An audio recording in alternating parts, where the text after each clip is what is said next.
Hello guys, welcome back to the channel. So today I'm just gonna go through the little what would you call it, like a SHTF checklist. So this isn't for people who already prep, because you've probably already got your own checklists, you've already got your own plans and stuff. So this is mainly for people who are just starting prepping, or who are thinking of starting prepping, or people who just like to be informed if the shit did hit the fan. Now, we're talking short term on this one. I'm not talking long term, like we're at war or there's been a nuclear attack or something like that. We're talking short term. Like I said on my other video, I personally think 99%, well, no, I'd say 80% of shit at the fan situations are going to be short term.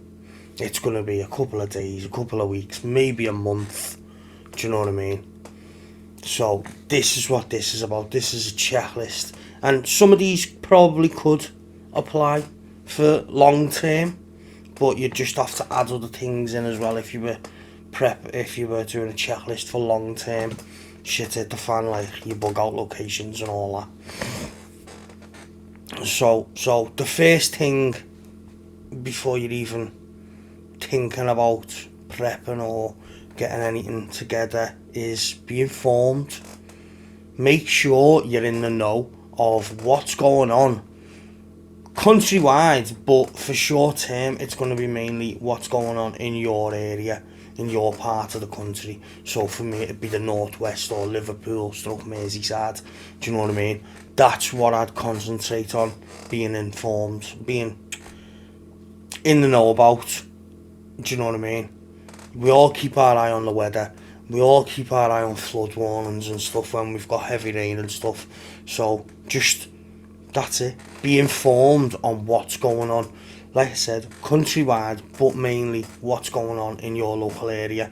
Whether that be, for me, whether it be you're looking at the whole of the northwest, which doesn't always work because some parts of the northwest get a lot worse weather than Liverpool do, even though we're coastal. Do you know what I mean? We don't tend to get heavy snow.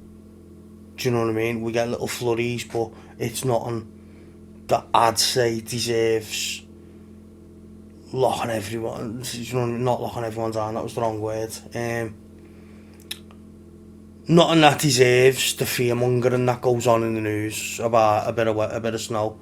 Do you know what I mean? We get about 2 inches of snow at most 90% of the time. Every now and then we'll get a good few inches of snow. Do you know what I mean? But 90% of the time it's a little flurry. So it doesn't deserve all of the fear mongering that goes around it, especially in this part of the country. But that's my first thing that I'd put on my checklist, is be informed, know what's going on in your local area, and like I say, keep an eye on what's going on nationally as well, because it might not be weather situations, it might be something to do with the power, it might be something to do with terrorist attacks, it could be a lot of things. Do you know what I mean? So keep an eye both on nationally, but mostly concentrate on what's going on in your area. Like, get on the Facebook pages, that government alert thing that everyone was forced to have on their phone. I don't know whether that's still a thing or not, or whether it's just been thrown to the wayside. I don't know. Yeah, but the likes of, be on the local Facebook pages, X, formerly known as Twitter, and just keep an eye on it, on as many different avenues as you can. It's as simple as that. And then the second thing I'd have on my checklist is make a plan. But don't just make a plan. Make a plan and note it down. Make sure you make the plan. If you're the prepper, you're the one with the prepper mindset, you make the plan. Yeah? And make sure you note it down. Put it somewhere where everyone knows where it is. So if for some reason you're not there when the shit hits the fan, either your missus or your kids know where it is, so they know what to do. Talk to your missus or your partner, whichever way you put it. Talk to your missus or your partner. Talk to your kids about it. I mean, I do with both of mine. Both of mine know well, they thought I was a bit nuts at first, but now they just realise that I'm like to be more prepared than most for situations that could arise. So they get it now. The missus gets it. So yeah, that's it. Talk to them about it. So when you've made your plan, you've noted it down, you've put it in a safe place, probably going to be somewhere with your preps. Make sure your missus, your kids, whoever else is in your household, make sure whoever is in your household knows where you've put that, whether you've laminated it or whether you've just got it in a plastic sleeve. Make sure everybody in your household knows where it is, so if you're not there when the shit hits the fan, they can go, get the plan out, and they know what to do until you get back. Simple as that. Make a plan, make sure everyone knows it, write it down, laminate it, whatever you want to do, and make sure everybody in your household knows where it is. Then it's prep your home. So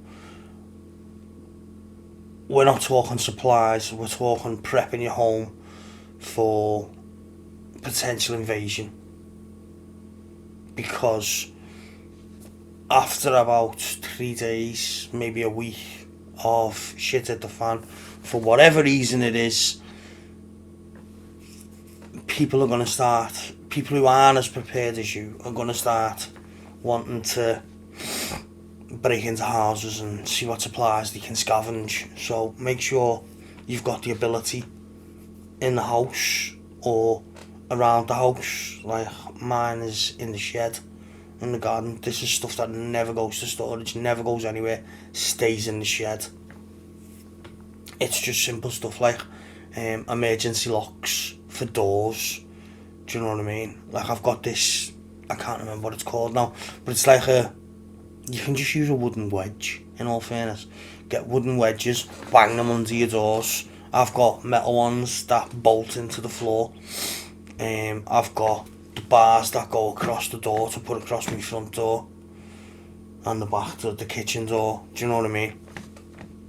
Stuff like that. Prepare your home, and make sure everyone knows where that is, so that if you're not there when shit hits the fan after a couple of days, your missus or the kids can go out to in my case, sorry, the cats are going nuts upstairs. In my case, they can go out to the shed and they can get it. They won't be able to bolt it into the floor, obviously. My missus could, but I doubt she would.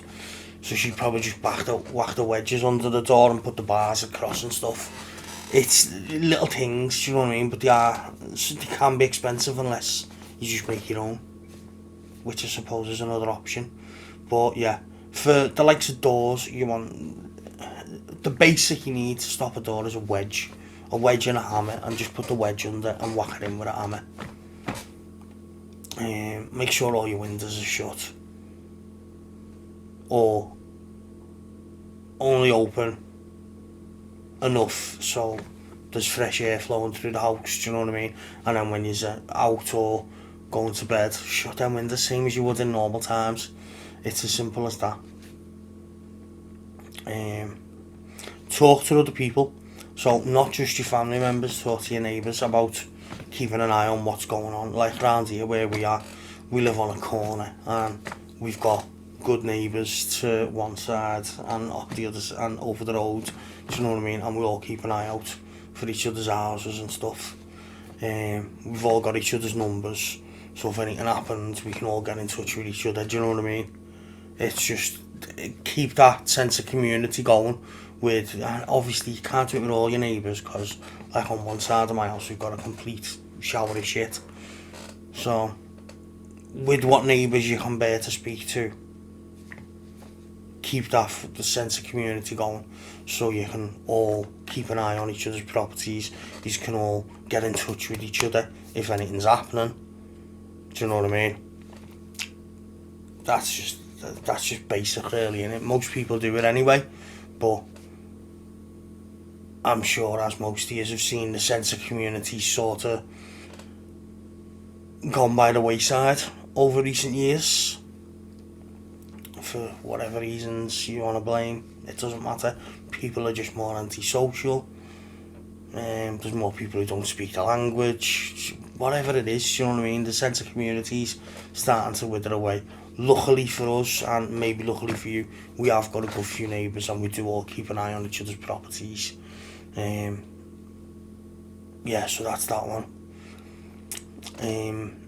Next on my checklist would probably be your emergency supplies, and I'm not talking food, that's the last one. I'm talking emergency supplies, for example, no power, no gas,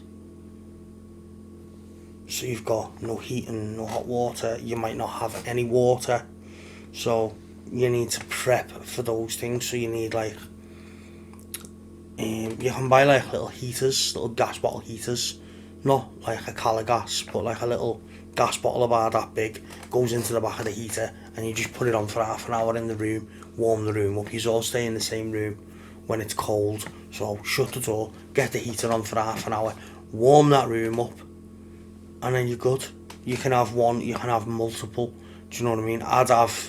We've got 2 in the attic, and I think there's 3 or 4 in storage, with a full box of the gas bottles.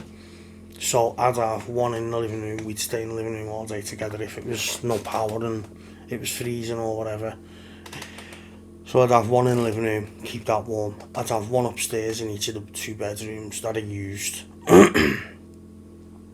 And about half an hour before everyone's going to bed, I'd go and turn them on, warm the rooms up, and then when everyone goes to bed, just go in and turn them off.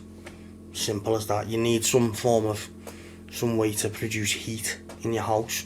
If you haven't got that, then the only other solution is your blankets, your quilts, do you know what I mean, your sleeping bags, wear your big coat, whatever the situation could be. Make sure you've got all those kinds of emergency supplies. Torches. The government website says torches are safer than candles, but it doesn't say that you should have candles anyway as well. Yeah, I've torches. I've got dozens of torches. I've got some in me bug out box in me that going back in my car tomorrow. I've got some in the attic with some of the preps. I've got some in the sheds. I've got in the kitchen drawer.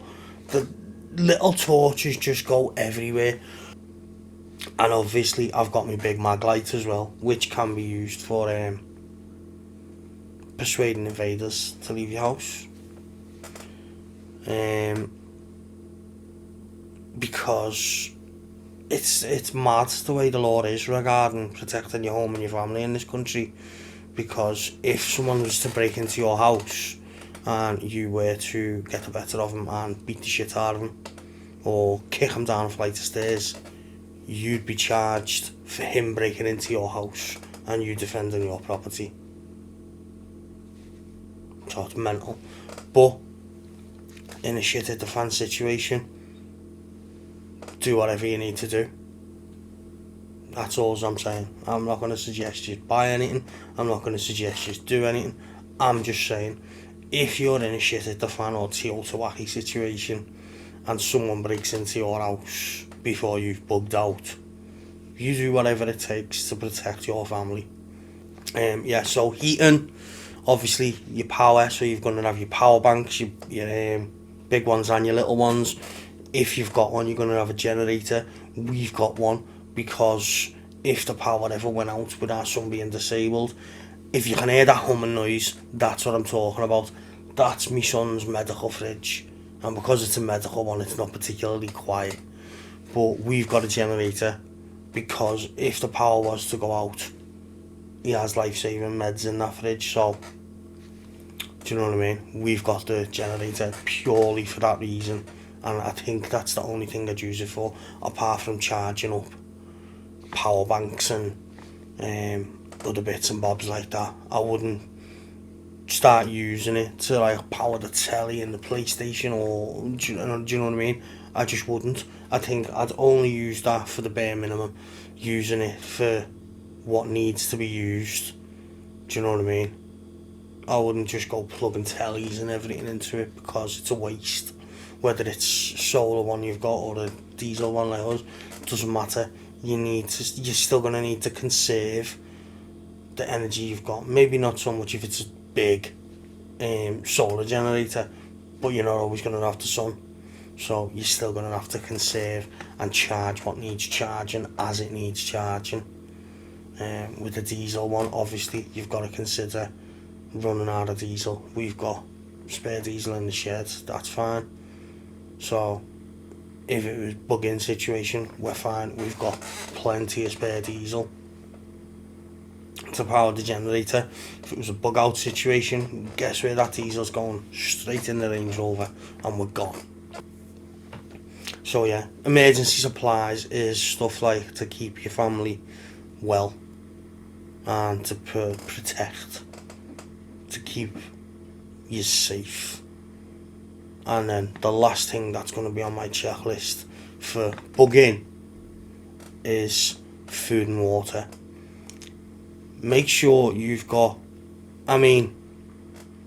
water wise, we've always got plenty of water. Like I said, I've always got a full crate of Costco's water. It's about £2.80 or something for about 20 odd bottles. I've got one of them in the boot of my car. There's one in the shed. It's all wrapped up so nothing can get into it. It can't get dirty. There's always one in the kitchen on the go. There's one in storage that needs changing actually. I need to take the one out of storage, bring it home, and next time we go to Costco I need to fill that, get another 2 to put in storage. But if you aren't as prepared with water as that, then if you can, before the shit hit the fan, if we get warning, fill your bath up with cold water. It's as simple as that. Shut the bathroom door so nothing can blow in, put the plug in, turn the cold tap on, let that bath fill right up to the top with cold water. If shit hit the fan situation, you're not going to be worrying about getting a bath, are you? Do you know what I mean? You're going to use wet wipes and stuff to stay clean, just to preserve the water. Do you know what I mean? It depends on whether we got warning about it or not. Like when they're doing waterworks in your area, they normally give you a warning a couple of days before and tell you to fill your bath up or fill your sinks up and all, fill bottles up with water and that, don't they? So same situation. If you've got warning, get that bath filled up. Any big water bottles you've got, get them filled up. And then it's your foods.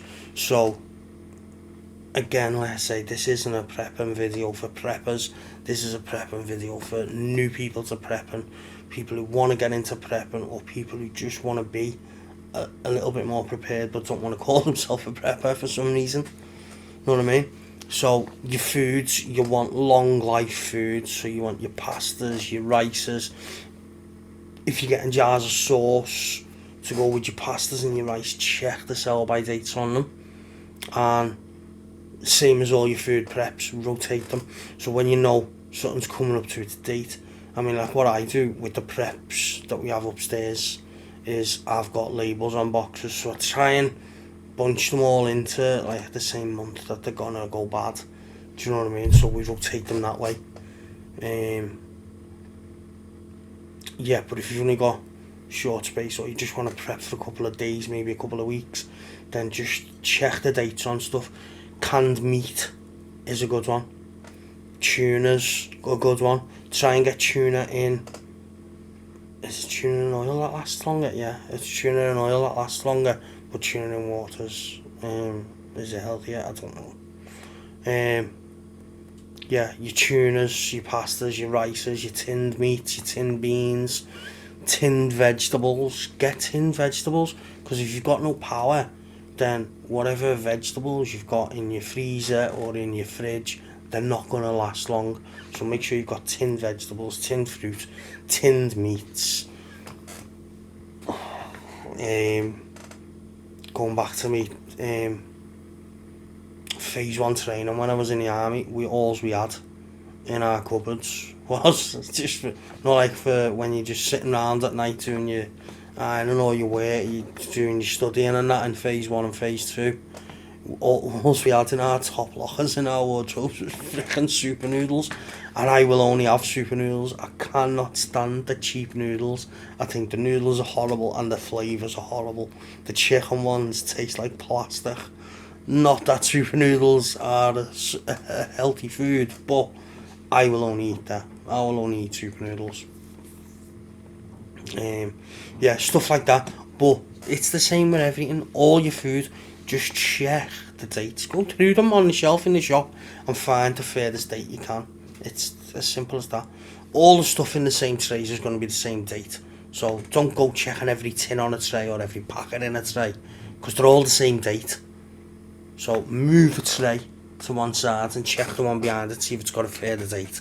It's as simple as that.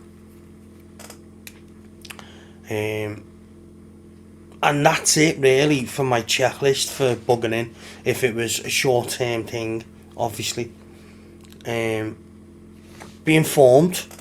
Make sure you know what's going on in your local area. Like I said, join the Facebook groups. Keep your eye on the news. I'm not too sure whether that government alarm system thing on your phone's still a thing, but it might be. Make a plan and make sure everyone in your household knows the plan or knows where to get the plan. Make sure they all know where you've put it. Because as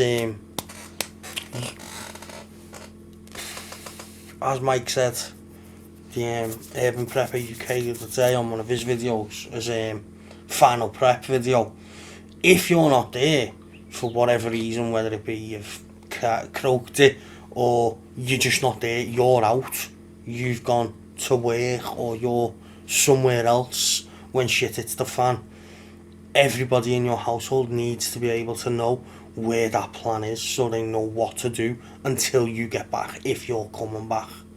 If you've croaked it, obviously, then they're going to have to figure it all out themselves. But you've wrote the plan down, so you know what to do. They know what to do to keep the house safe. They know what to do to how long to stay in the house. They know what to do if people try and invade the house. They know where to go when bugging in is no longer an option. Do you know what I mean? Make sure everybody in your household knows where your plan is, so if you're not there for whatever reason, they can get to it. Prep your home. I'm not going to go through them all again. You know what I mean. Prep your home. Make sure the doors are safe, the windows are safe. Simple as that. Talk to people in your local neighbourhood. Keep that community spirit with what neighbours you can bear speaking to. Make sure everybody knows everybody's numbers, so if anything's happening and you're not there or they're not there, you can text them or ring them and let them know what's happening. Do you know what I mean? Emergency supplies, like I said, heat, power. That's mainly it really, isn't it? Heat and power. For your emergency supplies, candles, torches, something to possibly defend yourself. That's down to you. And then your food and water. Make sure you've got plenty of non-perishables in the cupboard. The longer it lasts, the better. Make sure you've got, I forgot to add something to that, make sure you've got stuff like spices, salts, peppers, vinegars, stuff like that, because sometimes you're eating the same food every day, it gets a bit boring. Anyway, I hope you've enjoyed the video, I hope it's helped. I've been Carl, I'm the Scouts Prepper, and I'll catch you in a bit.